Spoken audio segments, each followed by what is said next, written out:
శ్రీకృష్ణుడు ద్వారకను ఎందుకు నిర్మించాల్సి వచ్చింది? ఏంటి ఒక రాక్షసుడికి భయపడి శ్రీకృష్ణుడు యుద్ధ భూమిలో పరిగెత్తి పరిగెత్తి ఒక గుహలోకి వెళ్లి దాక్కున్నాడా?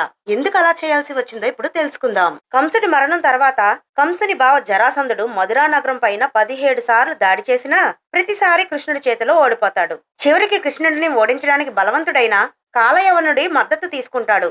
కాలయవనుడు గొప్ప శివభక్తుడు. యుద్ధ భూమిలో ఆయుధాల చేత యాదవుల చేత మరణం లేని వరం పొందినవాడు.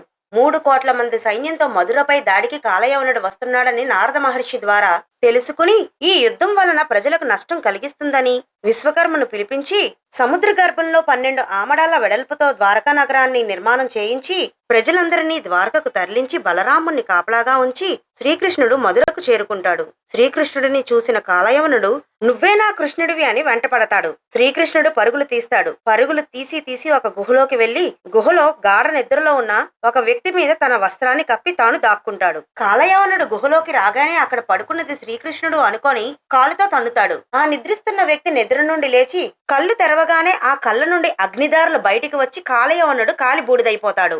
ఇంతకీ ఆ నిద్రిస్తున్న వ్యక్తి ఎవరు అంటే సూర్యవంశానికి చెందినవాడు, త్రేతాయుగం నాటివాడు, శ్రీరాముని పూర్వీకుడు, మాందాత కుమారుడు ముచ్చుకుందుడు. అయితే ఒకసారి దేవదానవుల మధ్య భీకర యుద్ధం జరుగుతుంది. రాక్షసులు దేవతలని జయించే పరిస్థితి వస్తుంది. అప్పుడు దేవతలంతా ముచ్చుకుందుని సహాయం కోరుతారు. దాంతో ముచికుందుడు యుద్ధరంగంలో అసురులతో పోరాడతాడు. అతని పరాక్రమానికి అసురులు తట్టుకోలేకపోతారు. దేవతలు విజయం సాధిస్తారు. అప్పుడు దేవతలంతా ఈ విజయానికి కారణమైన ముచికుందుడిని అభినందించి ఏదైనా వరం కోరుకోమంటారు.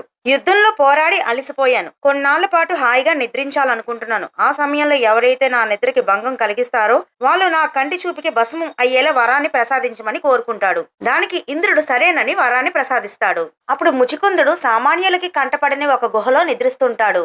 ఇక్కడ శ్రీకృష్ణుడు భయంతో పారిపోలేదు. 3 కోట్ల సైన్యంతో వచ్చిన వాడిని ఒక్క చూపుతో భస్మం అయ్యేలా తన బుద్ధి బలంతో హతమార్చాడు. తర్వాత శ్రీకృష్ణుడు వచ్చి ముచికుందుడికి మోక్షాన్ని ప్రసాదిస్తాడు. అందరూ జై శ్రీకృష్ణ అని కామెంట్ చేయండి.